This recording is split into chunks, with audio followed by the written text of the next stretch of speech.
This is a specimen of ovarian cyst, ঠিক আছে, most probably mucinous cyst. কেন সেটা ধীরে ধীরে বলছি। এটা যে একটা বিরাট বড় একটা সিস্টিক স্ট্রাকচার দেখছিস, একটু পুরনো হয়ে গেছে, অনেক লার্জ একটা সিস্টিক স্ট্রাকচার, ওয়ালটা একটু মোটা আর ভেতরে এই যে দাগ দাগ গুলো দেখতে পাচ্ছিস তো, লকিউলাই বলে ওগুলোকে। তাহলে অনেকগুলো এরকম মাল্টিপল লকিউলাই আছে, ঠিক আছে। তো এবার এটাকে আমরা মিউসিনাস সিস্ট কেন বলছি। মিউসিনাস সিস্টের ফেভারে তোদেরকে কতগুলো পয়েন্ট বলতে হবে। আগে তোরা স্পেসিমেনটা চিনে রাখ, এটাই হয়তো থাকবে, নেক্সট ইয়ার হয়তো এটাই দেওয়া হবে, বা নতুন স্পেসিমেন এলে তখন বলে দেওয়া হবে। তোদের তো ফিক্সড কয়েকটাই সিলেবাসে থাকে। তো this is a specimen of ovarian cyst, most likely of mucinous cyst. Abdominopelvic SQL এর পেশেন্ট ওয়ার্ডে একবার তোদেরকে দেখানো হয়নি, তোদের সিনিয়র ব্যাচকে দেখানো হয়েছিল, ঠিক আছে। এবার ওভারিয়ান সিস্টের যদি আমরা ক্লাসিফিকেশন করি, যেটা তোর ব্রড ক্লাসিফিকেশন, তাহলে 3 টাইপের ওভারিয়ান সিস্ট হয়। একটা হচ্ছে এপিথেলিয়াল টাইপ, একটা হচ্ছে সেক্স কর্ড স্ট্রোমাল, আর একটা হচ্ছে জার্ম সেল টিউমার, ঠিক আছে। এবার এপিথেলিয়াল হচ্ছে মোস্ট কমন। এবার এপিথেলিয়ালের আবার অনেকগুলো টাইপ আছে। এই যে আমি কথাটা বললাম মিউসিনাস, এটা একটা one type of epithelial cyst. আর একটা হচ্ছে সেরাস, এরকম করে অনেকগুলো টাইপ আছে। এবারে এইটাকে কেন আমি মিউসিনাস সিস্ট বলছি, তোরা যখন পড়বি দেখবি তোদের কম্প্যারিজন করতে হবে between serous and mucinous cyst. এবার মিউসিনাস সিস্ট থেকে একটা কথা সবাইকার মাথায় আসছে, তো মিউসিন, ধর একটা পেশেন্ট যখন আমার কাছে প্রেজেন্ট করছে, এটা এই সিস্টটা আমরা পেয়েছি কিভাবে, নিশ্চয়ই পেশেন্টের একটা অপারেশন হয়েছিল, বডিতে একটা সিস্ট হয়েছিল, সেটাকে বের করে আনা হয়েছে, মোস্ট প্রবলি ল্যাপারোটমি হয়েছিল, যেহেতু ইনট্যাক্ট পুরো সিস্টটাকে বের করে আনা হয়েছে। ল্যাপারোটমিতে একটা লার্জ সিস্টিক স্ট্রাকচার বের করে আনা হয়েছে। এবার অন কাট সেকশন ওখানে ভেতরে যে কন্টেন্টটা পাওয়া গেছিল সেটা হচ্ছে মিউসিন বা জেলি লাইক একটা কন্টেন্ট, মিউসিন লাইক একটা ফ্লুইড পাওয়া গেছে। মিউসিনাস সিস্টে জেনারেলি মিউসিন লাইক একটু থিক একটা মেটেরিয়াল থাকে। এটা হচ্ছে first point in favour of mucinous cyst. আর একটা যেটা হয় সেটা হচ্ছে মোস্ট কমন যদি বলে যে ওভারিয়ান সিস্ট কোনটা, তাহলে হচ্ছে সেরাস সিস্ট মোস্ট কমন। এপিথেলিয়ালের মধ্যে আমি লিখতে হবে না, আমার চাইলে লিখে নিতে পারিস, এখন শুনে নে। কিন্তু যদি বলে মোস্ট কমন লার্জেস্ট সিস্ট কোনটা হয়, তাহলে হচ্ছে মিউসিনাস সিস্ট। এই মিউসিনাস সিস্টগুলোর এক একটা সাইজ 40 into 30 সেন্টিমিটারও হয়, মানে সাডেন অনসেট হয়, র্যাপিডলি প্রোগ্রেসিভ হয়। পেশেন্ট তোর কাছে এসে প্রেজেন্ট করবে যে আমার কয়েকদিনের মধ্যে পেট ভীষণ ফুলে গেল, তুই যখন পেশেন্ট দেখবি পার অ্যাবডোমিনালি একটা হিউজ এসওএল, হয়তো একদম জিভি স্টার্নাম থেকে সুপ্রাপিউবিক অবধি ফিল করা যাচ্ছে। তো মিউসিনাস সিস্ট হচ্ছে মোস্ট কমন লার্জেস্ট সিস্ট হয়, ঠিক আছে। এরকমই, এটা যেমন বিশাল বড় একটা সাইজ, বুঝতে পারছিস তো, এরকম বিরাট বড় সাইজের হয়। আর একটা হচ্ছে তোর মাল্টিলকিউলার হয়, এই যে ভেতরে এরকম দাগ দাগ দেখতে পাচ্ছিস, মাল্টিলকিউলার মাল্টিসেপ্টেড হয়, এটা মিউসিনাস সিস্ট হয়। সেরাস সিস্ট হচ্ছে ইউনিলকিউলার হয়। সেরাস সিস্ট তোরা যখন দেখবি এই যে সেরাস সিস্টটা অনেকটা এরকম হয়, একদম এরকমই হয় যেরকম দেখাচ্ছি। ওইটা তোর ওভারিয়ান সিস্ট, তো ওটা কোথাও না কোথাও একটা কিছু ধরে তো ওভারিতে অ্যাটাচ হয়েছিল। এইটা তো সিস্টটা তো এমনি পেটে ঘুরে বেড়াচ্ছে না, ওটা যখন ওটি করে বার করা হয়েছে, ওই যে যেখানে ওর ব্লাড সার্কুলেশনটা ভেসেলসের জায়গাটা রেডিশ দেখাচ্ছে। সিস্টটা দেখ, এর ভেতরে যে ফ্লুইডটা থাকে একদম সেরোজাল জলের মতো একটা ফ্লুইড থাকে, এটা হচ্ছে সেরাস সিস্ট, ঠিক আছে। এটার সাথে ডিফারেন্সিয়েট করতে হবে মিউসিনাস সিস্টে, যেটা তোদেরকে দেখানো হচ্ছে। এই জিনিসটা অনেকটা থিন হয়, ইউনিলকিউলার হয়, এর ভেতরে কোনো লকিউলাই থাকে না, বা ইউনিসেপ্টেড হয়, একটাই সেপ্টা থাকে। এগুলো হচ্ছে সেরাস। এই পেশেন্টটার যেটা হয়েছে এটা হচ্ছে মিউসিনাস সিস্ট। আমি একটা দেখাচ্ছি, এই যে জিনিসটা দেখ, এর সুন্দর ফটোটা দিয়েছে, এই যে বড় সিস্টটা দেখতে পাচ্ছিস তো, হ্যাঁ একটু ভেরিয়েটেড অ্যাপিয়ারেন্স হচ্ছে, অতটা স্মুথ নয় সারফেসটা। আর দেখ অনেকগুলো লকিউলাই আছে, বোঝা যাচ্ছে সারফেসটা তো ইউনিফর্ম নয়, তো এটা মাল্টি লকিউলার হয়, ঠিক আছে। আচ্ছা, এবার এজ গ্রুপ কি হয় জেনারেলি এই সিস্টটা, তোকে এক্সামিনার জিজ্ঞেস করতে পারে যে এটা এ কোন এজ গ্রুপের মধ্যে বিলং করতে পারে। মিউসিনাস সিস্ট যেটা হয় সেটা মোস্ট কমনলি 40 to 50 ইয়ার্স এর মধ্যে হয়, ঠিক আছে। এবার আমি ক্লিনিক্যাল সিনারিওটা বিল্ড আপ করি, ঠিক আছে। এটা হলো তো স্পেসিমেন, তুই স্পেসিমেনটা ডেসক্রাইব করলি, মিউসিনাস সিস্টের ফেভারে পয়েন্টগুলো বললি, হয়তো তোকে এক্সামিনার জিজ্ঞেস করলেন যে এর ক্ষেত্রে কি ওটি করা হয়েছে, তুই বলবি ল্যাপারোটমি করে সিস্টেকটমি করা হয়েছে, ল্যাপারোটমি করা হয়েছে। আর এখানে আমরা শুধু সিস্টটাই দেখতে পাচ্ছি, এর কিন্তু কোনো দিকে খুব সুন্দর একটা ওটি হয়েছিল, এই যে পিছনের দিকটা দেখ, সিস্টটাকে বের করে এনেছে, কোথাও কিন্তু ওভারি নেই, ওভারি ফ্যালোপিয়ান টিউব নেই, শুধু সিস্টেকটমি করা হয়েছে পেশেন্টটার। আচ্ছা, এবারে ক্লিনিক্যাল সিনারিওটা, তোর কাছে একটা পেশেন্ট এলো 40 ইয়ার্স অ্যাভাব, 40 to 50 ইয়ার্স ওল্ড, বা 60 to 70 ইয়ার্স ওল্ড আসতে পারে। দুটো এজ গ্রুপ কেন আমি বলে দিচ্ছি। এরকম বললো যে আমার একটা ইনসিডিয়াস অনসেট অ্যাবডোমিনোপেলভিক এসওএল, তারপর সেটা র্যাপিডলি প্রোগ্রেসিভ, 1-2 মাসের মধ্যে পেশেন্ট বলছে ওর পেট ফুলে এতটা হয়ে গেছে, তার সাথে কিছু কিছু সিমটম অ্যাসোসিয়েটেড থাকতে পারে, হ্যাঁ, কিন্তু মেনস্ট্রুয়াল ইররেগুলারিটি বেশিরভাগ ক্ষেত্রে থাকে না। এক যদি পোস্ট মেনোপজাল ওমেন হয়, যেমন আমি 60 to 70 ইয়ার্স বলছি, আমাদের দেশে 50 ইয়ার্সে অনেকেরই মেনোপজের ইয়েটা বল, এজটা কত থেকে কত আমাদের দেশে? 46 to 53, ও আমি ঠিক বললো, হ্যাঁ ওটা আমাদের দেশে। তাহলে ধর পেশেন্ট এলো, ধর মেনস্ট্রুয়েটিং ওমেনই এলো, এসে বলছে মেনস্ট্রুয়াল কোনো কমপ্লেন নেই, শুধু একটা হিউজ এসওএল তুই পেয়েছিস। এবারে আর কি কি থাকতে পারে তার সাথে? ধর এত বড় একটা এসওএল পেটের মধ্যে হচ্ছে, অ্যাবডোমিনোপেলভিক এসওএল, তাহলে ওর কিছু প্রেসার সিমটম থাকবে। যদি বিশাল লার্জ সাইজ হয়, পেশেন্ট বলবে যে জিভিস্টার্নামের উপর প্রেসার দিচ্ছে, লাংসে প্রেসার পড়ছে, যে পেশেন্ট বলবে আমার শ্বাসকষ্ট হচ্ছে। কিছু পেশেন্ট এসে বলে যে আমি একবারে ভালো করে পেচ্ছাপ করতে পারছি না, বা পিঠের দিক থেকে নিচের দিকে ব্যথা নামছে, মানে ওদের হাইড্রোনেফ্রোসিস, হাইড্রোইউরেটার হচ্ছে, ভালো করে ইউরিনেট করতে পারছে না প্রেসার সিমটমের জন্য। বাট মোস্টলি যেটা বলে ওই এসওএল একটা বিশাল সাইজের। আচ্ছা, এবারে তুই এক্সামিনেশন করবি পেশেন্টকে, আমরা শুইয়ে যেরকম অ্যাবডোমিনোপেলভিক ইয়েতে এক্সামিনেশন করি, জেনারেলি যেগুলো বিনাইন হয়, এটা একটা বিনাইন টিউমার, এত হিউজ সাইজের জেনারেলি বিনাইন টিউমার হয়। বিনাইন টিউমার গুলোতে পেশেন্ট খুব একটা ক্যাচেকটিক বা অ্যানিমিয়া, প্যালার এগুলো নিয়ে আসে না, এসওএলটাই থাকে। এবার আমরা এসওএল এক্সামিনেশন করব। এগুলো হচ্ছে মোবাইল হয়, হাত দিলে তুই এরকম একটা পেশেন্ট পেলে ফিল করে, যখনই পেশেন্ট থাকবে একবার দেখে নিবি, সিস্টিক একটা অ্যাপিয়ারেন্স হয়, হাত দিলে মনে হয় এটা সিস্টিক, কিন্তু একটা ফ্লুইড তুই পাবি, বাট অ্যাসাইটিস নয়, একটা ইনসিস্টেড ফ্লুইড, মানে এদের তুই ফ্লুইড থ্রিল পাবি না, বা শিফটিং ডালনেস যেটা আমরা পাই অ্যাসাইটিসে, ওটা আমরা পাবো না। তুই রেজোনেন্স পাবি, কারণ ওর ইনসিস্টেড এত বড় একটা মাস আছে, ওখানে ফ্লুইড আছে, রেজোনেন্স পাবো, কিন্তু ওই শিফটিং ডালনেস ওইগুলো আমরা পাবো না। আচ্ছা, এবারে ধর কোনো একটা সাইডে মাসটা গেছে, ধর রাইট সাইড বা লেফট সাইডে গেছে, পিভি এক্সামিনেশন যদি আমরা করি, এটা আগের দিনে ওদের বোঝাচ্ছিলাম, এই ধর আমার ইউট্রাস আছে তো, যাই না, এবার ধর এর এই সাইডে একটা বিশাল মাস এসেছে, তখন ও একটা সাইডে আছে, ঠিক আছে, আর এই সাইডে ধর নর্মাল অ্যাডেনেক্সা, নর্মাল ওভারি, কিছু নেই। এবার এখান দিয়ে যখন আমি ফিঙ্গার নিয়ে যাচ্ছি, আমি অ্যাডেনেক্সা ফিল করব, এদিকে দেখবো, এদিকে দেখবো। এখানে যখন আমি পিভি এক্সামিনেশন করব, এই জায়গাটা ক্লেফট পাবো, তাই তো, এখানে আমি ইউট্রাস পাচ্ছি পিভি এক্সামিনেশন করার সময়। অ্যাডেনেক্সা দেখার সময় আমরা ভ্যাজাইনা দেখবি ফর্নিক্স এর দিকে দেখি, ডান দিক বাঁ দিক। যখন এরকম ধর এর ডান দিকে হয়েছে, আমি এদিকে দেখবো, তখন এই যে একটা ক্লেফট পাবো, তাহলে ইউট্রাস আর ওভারি আমার আলাদা, মাসটা তো আমার ওভারিতে, তাহলে একটা cleft between uterus and ovary আমি ফিল করতে পারবো। সেটা কিন্তু অন্য মাসে যেটা ইউট্রাসের সাথে আসে, তাদের মধ্যে ওই ক্লেফটটা আমি ফিল করতে পারবো না, ঠিক আছে। তাহলে যেগুলো ধর একটা সাইডে থাকে, সেখানে আমি এই ক্লেফটটা ফিল করতে পারবো। আবার কিছু কিছু বিরাট লার্জ সাইজের মাস তখন এই দিক থেকে সরে ইউট্রাসের পিছনে চলে যায়, তখন তুই কিছু ফিল করতে পারবি না। তাহলে এটা হচ্ছে তোর মোটামুটি পেশেন্টটার ফিজিক্যাল এক্সামিনেশন।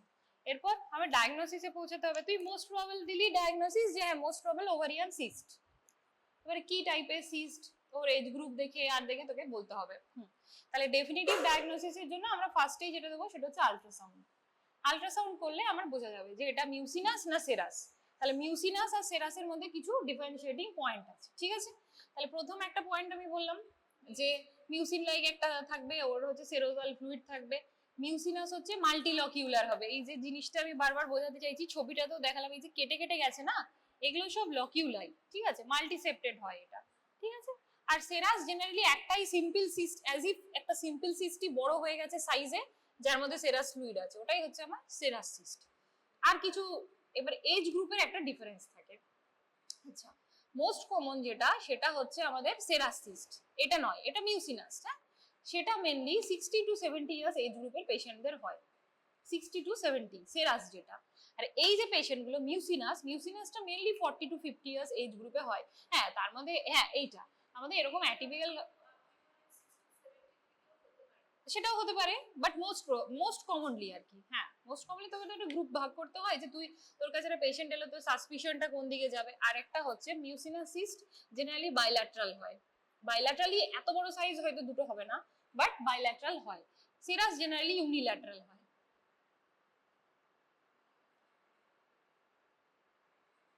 তাহলে আমরা আল্ট্রাসাউন্ড করলে এগুলো জানতে পারবো। এই ফিচারগুলো। এরপর আমি সিটি স্ক্যানও করতে পারি, আরো ডেফিনিটিভ সিটি স্ক্যানে এই ফিচারগুলো। তার সাথে কিছু ফাইন্ডিংস দেবে, ধর যেগুলো প্রেশার সিমটমের জন্য আমি বললাম হাইড্রোনেফ্রোসিস, হাইড্রোইউরেটার। হাইড্রোইউরেটার মানে কি, আমাদের ইউরেটারে প্রেশার পড়ছে, এত বড় মাস আছে, ইউরেটার তো এখান দিয়েই যাচ্ছে, তো ওই জন্য ওটার মধ্যে ইউরিনটা জমছে, এই সিমটমগুলো আসতে পারে।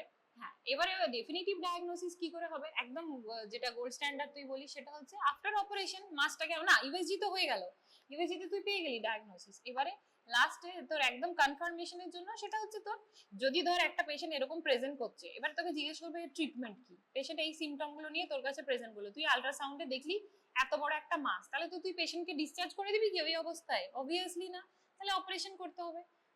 আমি যখন দেখছি এটা বিনাইন মাস, ম্যালিগন্যান্ট নয়, তাহলে আমি ওকে হয় ল্যাপারোটমি করব বা ল্যাপারোস্কোপি করব, ঠিক আছে। এবার ল্যাপারোটমি করে যখন আমি মাসটাকে বের করলাম, তখন আমি এটাকে হিস্টোপ্যাথোলজির জন্য পাঠালাম। এবার হিস্টোপ্যাথোলজি থেকে এটা কনফার্মেটরি যে এটা মিউসিনাস বা সেরাসিস্ট বা এপিথেলিয়াল টিউমার।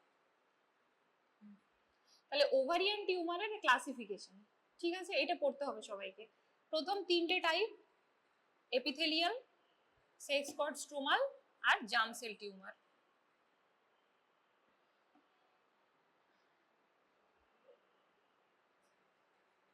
ঠিক আছে, এবার এপিথেলিয়াল টিউমার গুলো, এগুলোকে কেন বলা হচ্ছে, জেনারেলি এই টিউমার গুলো যে জেনারেট করে সেটা হচ্ছে আমাদের ফ্যালোপিয়ান টিউবের এপিথেলিয়াম থেকে, বা এখন ফিমব্রি মনে করা হচ্ছে, ঠিক আছে, এইখান থেকে এটা জেনারেট করে ফ্যালোপিয়ান টিউব থেকে বা ফিমব্রি থেকে, এই জন্য এগুলোকে এপিথেলিয়াল টিউমার বলা হয়। এই জন্য এখন যে এই অপারেশন গুলো করা হয় জেনারেলি এত বড় সাইজের টিউমার গুলো, তখন সিস্টের সাথে সাথে ওই দিকে অ্যাডনেক্সা মানে তোর ফ্যালোপিয়ান টিউব আর ফিমব্রিটাকেও বাদ দিয়ে দেওয়া হয়। সেরাস, মিউসিনাস, ব্রিনার, এগুলো সব এপিথেলিয়ালের আন্ডারে। হ্যাঁ, ব্রিনার, BRENNER।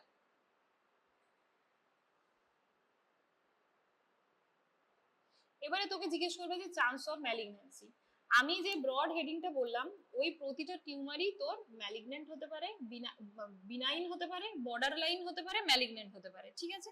এইটার কতটা চান্স আছে, 80% এটা বিনাইন হয়, 10% চান্স আছে বর্ডার লাইন, আর 10% হচ্ছে ম্যালিগন্যান্ট।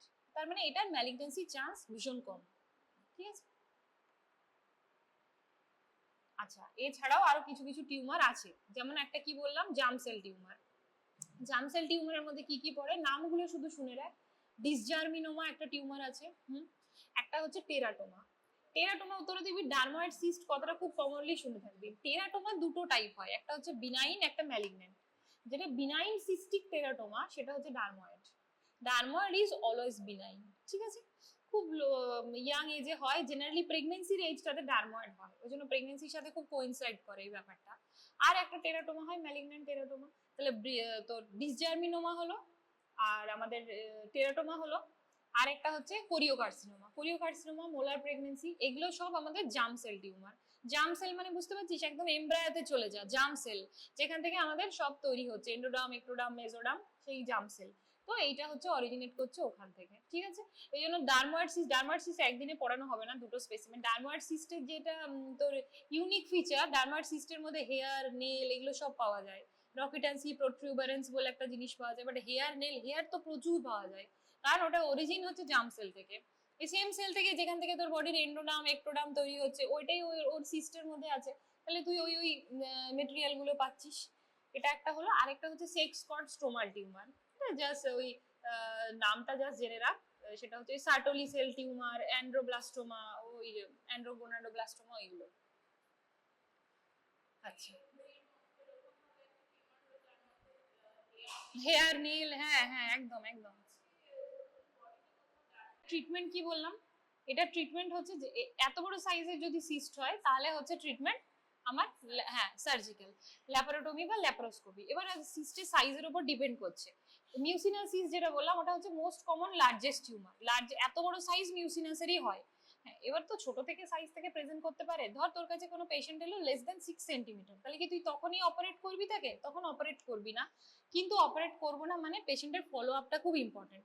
কি কি একটা পেশেন্টের কমপ্লিকেশন হতে পারে, একটা তো পেইন হতে পারে, প্রেশার সিমটম হতে পারে, আর একটা ধর 6 to 10 সেন্টিমিটারের মধ্যে যে সিস্ট গুলো, এগুলো মেনলি টর্শন হয়ে যায়। টরশন হচ্ছে মানে সিস্টের একটা স্টক থাকে, ওভারি থেকে বেরোচ্ছে একটা স্টকে, ওটা ঘুরে যায়, ঘুরে গেলে কিন্তু অ্যাকিউট প্রেজেন্টেশন হয়ে যায়। পেশেন্টের তখন সাডেন প্রচন্ড পেইন অ্যাবডোমেন হয়, ভমিটিং হয়, হিমোডাইনামিক্যালি আনস্টেবল হতে পারে। তাহলে পেশেন্টকে এই ওয়ার্নিং সাইনগুলো তোকে জানাতে হবে, আর পেশেন্টকে ফলো আপ বলতে হবে, ঠিক আছে? ফলো আপের আগে আরেকটা জিনিস যেটা আমাদের সবসময়, আমি কি বললাম 10% হচ্ছে তোর ম্যালিগনেন্ট হতে পারে, তার মানে আমরা একেবারেই ম্যালিগনেন্সিটা রুল আউট করতে তো পারবো না। তাহলে আমাদের কিছু মার্কার আছে যেটা ওভারিয়ান সিস্টে ম্যালিগনেন্সির দিকে যাচ্ছে কিনা সেটাকে রুল আউট করা যায়। আল্ট্রাসাউন্ড তো আমি করলাম, তাহলে আমাদের কিছু মার্কার টেস্ট করতে হবে এরকম পেশেন্ট এলে। তার মধ্যে একটা হচ্ছে CA-125। CA-125টা মনে রাখিস, হ্যাঁ এপিথেলিয়াল টিউমার গুলোর জন্য আমরা CA-125টা করি। আরেকটা হচ্ছে CEA, মিউসিনাস সিস্টের জন্য CEA করা হয়, কার্সিনো এমব্রায়োজেনিক অ্যান্টিজেন, হ্যাঁ CEA করা হয়।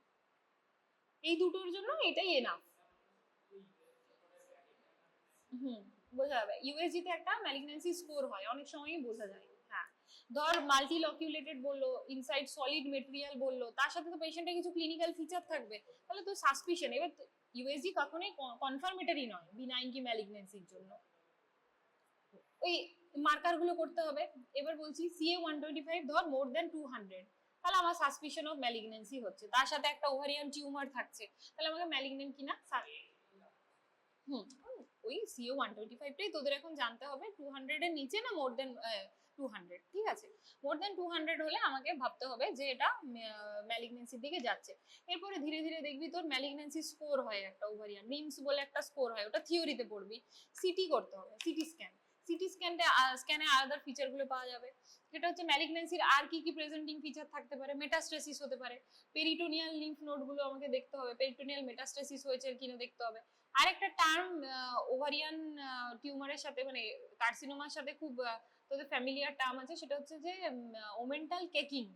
মানে ওমেন্টামটা দেখেছিস? ওমেন্টাম কখনো ল্যাপারোটমির সময় এরকম এরকম পর্দার মতো ঝোলে। তো ম্যালিগন্যান্সিতে কি হয়, ওই একটা পাতলা জিনিস, ধর একটা ফিনফিনে পর্দার মতো পাতলা জিনিস, সেটা মেটাস্টেসিস হয়ে একদম মোটা কেকের মতো হয়ে যায়, ওটাকে ওমেন্টাল কেকিং বলে। ওইটা একটা খুব ডেফিনিটিভ ফিচার অফ ম্যালিগন্যান্সি। এগুলো আমরা সিটি স্ক্যান বা এমআরআই করতে পারবো। তো গোল্ড স্ট্যান্ডার্ড বলে তো এমআরআই, কিন্তু জেনারেলি পেশেন্ট এলে শুরুতেই তো আমরা ধর এরকম ধর যে প্রেজেন্ট করছে, আমি যেগুলো বললাম বিনাইন ফিচার, তার হ্যাঁ তার আমি আল্ট্রাসাউন্ডই দেবো। এটা হলো। আর ট্রিটমেন্ট তো ওটাই। এবারে যদি ধর ম্যালিগন্যান্সির দিকে যাচ্ছে, তাহলে তখন তোকে নতুন যে ট্রিটমেন্ট এসছে আমাদের কেমো রেডিয়েশন, এখন তো সেকেন্ড লুক সাইটোডিডাকটিভ সার্জারি বলছে, এখন শুরুতেই ম্যালিগন্যান্ট ওভারিয়ান টিউমার গুলো সার্জারি করা হয় না, আগে কেমো রেডিয়েশন দেওয়া হয়, কেমোথেরাপি দেওয়া হয়, NSCT নিও অ্যাডজুভেন্ট কেমোথেরাপি। তোরা ফার্মাতে পড়েছিস প্যাক্লিট্যাক্সেল, কার্বোপ্লাটিন, সিসপ্ল্যাটিন, এগুলো তো সবগুলোই পড়েছিস। কেমোথেরাপির ড্রাগ পড়েছিস, সাইটোটক্সিক ড্রাগ পড়েছিস, সবগুলোই পড়েছিস। তাহলে এখন NSCT দেওয়া হয়।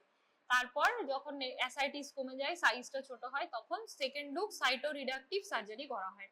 এটা তোদের এতটা প্র্যাকটিক্যালি জিজ্ঞেস করবে না, কিন্তু থিওরিতে এটা জানতে হবে, জিজ্ঞেস করবে, ঠিক আছে? তাহলে এটা হচ্ছে এই স্পেসিমেনটা চিনে রাখ, এটা হচ্ছে তোর মিউসিনা সিস্টের স্পেসিমেন। তা কেন কি মিউসিনা সিস্ট বলতে পারবি? লার্জ সাইজ আছে, মাল্টিলকিউলার আছে, হ্যাঁ। আর হ্যাঁ, এবার যদি বলে যে এরকমই আরেকটা কি সিস্ট হয়, সেটা হচ্ছে সেরাস।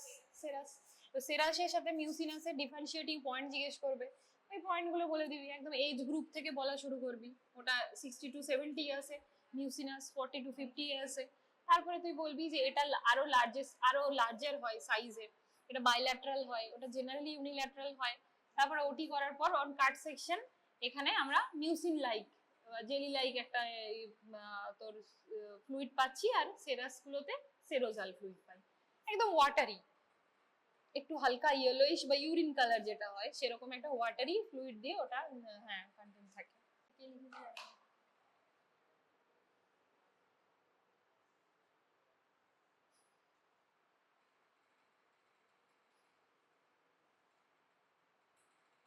এইটা কি? এটা হচ্ছে আমার ইউট্রাস, হ্যাঁ। এবারে আমার এদিকে হচ্ছে ফ্যালোপিয়ান টিউব, এবারে আমার ওভারি, এটা পিছনের দিকে থাকে, আমি সামনে দেখালাম, হ্যাঁ। তাহলে এই পুরো জিনিসটা আমার ইউট্রাস, এর মধ্যে সার্ভিক্স আছে, ভেজাইনা কিন্তু আলাদা, ঠিক আছে। আর এই পুরো জিনিসটা হচ্ছে আমার অ্যাডেনেক্সা। তাহলে এখন যেটা আমি বললাম সেটা কিন্তু আমি শুধু ওভারিয়ান টিউমার বললাম, ওভারিয়ানের যেটা বললাম। তার মধ্যে আমি বললাম একটা হচ্ছে এপিথেলিয়াল, একটা হচ্ছে সেক্স কর্ড স্ট্রোমাল, আর একটা হচ্ছে জার্ম সেল টিউমার, আর একটা ক্রুকেনবার্গ বললাম। এগুলো সবই ওভারিয়ান টিউমারের। ফাইব্রয়েড বা লিউমায়োমা ওটা পুরোপুরি ইউট্রাসের। হ্যাঁ, ইউট্রাসের আমার ইউট্রাসের ধর এটা তো হলো, এবার এটা হচ্ছে আমার ইউট্রাইন ক্যাভিটি। হুম, এটা হচ্ছে আমার ইউট্রাইন ক্যাভিটি। এবার ইউট্রাসের মধ্যে ধর কিছু টিউমার তৈরি হচ্ছে, সাপোজ এখান থেকে একটা টিউমার তৈরি হয়ে এরকম ঝুলছে, ঠিক আছে, বা এতটা আছে, এরকম আছে, কিছু টিউমার এরকম আছে, আর কিছু হচ্ছে, তোদের আমি পুরো ফাইব্রয়েডের ক্লাস নিয়ে নিলে হবে না, এরকম আছে। আচ্ছা, এবার এই যে জিনিসটা এর মধ্যে আছে, এটা কি কোথায় আছে? ইউট্রাসের মাসল লেয়ারে আছে। তাহলে এইগুলোকে আমরা বলবো ইন্ট্রামিউরাল। আমি বলে রাখছি, মনে রাখতে পারলে। এইটা এইটা কি লেয়ার? একদম বাইরের অর্গান, যে কোনো অর্গানের একদম বাইরের লেয়ারটাকে কি বলে? সেরোজাল লেয়ার। তাহলে সেরোজা থেকে যেটা বেরোচ্ছে সাবসেরোজাল। হ্যাঁ, আর এটা ইন্ট্রামিউরাল, আর এটা হচ্ছে আমার কি লেয়ার? একদম ভেতরের যে লেয়ারটা হয়, যে ভুলে গেছি সবাই, ইউট্রাসের তো এন্ডোমেট্রিয়াম, কিন্তু এটা যে কোনো অর্গানের যেটা একদম ভেতরের লেয়ার, সেটা কি লেয়ার? মিউকোসাল। তাহলে এটা সাব মিউকোসাল। এইটা হচ্ছে ফাইব্রয়েড। তোদেরকে যে ডিফারেন্সটা বুঝলাম, এবারে তুই ইমাজিন কর না একটা পেশেন্টের ইউট্রাসের পুরো যে ইয়েতে প্রবলেম হচ্ছে, তাহলে তো অবভিয়াসলি না ওর মেন প্রেজেন্টিং কমপ্লেন হবে হেভি মেনস্ট্রুয়াল ব্লিডিং বা pain, menstruation related, AUB related problem হবে, কিন্তু এর মাস রিলেটেড প্রবলেম হবে, এটা লার্জ মাস। তাহলে বুঝতে পারলি তো, আমি ওভারিয়ান টিউমার পড়লাম, দুটো কিন্তু পুরো ডিফারেন্ট জিনিস। হ্যাঁ, এইটার ক্লাসিফিকেশন এইটা।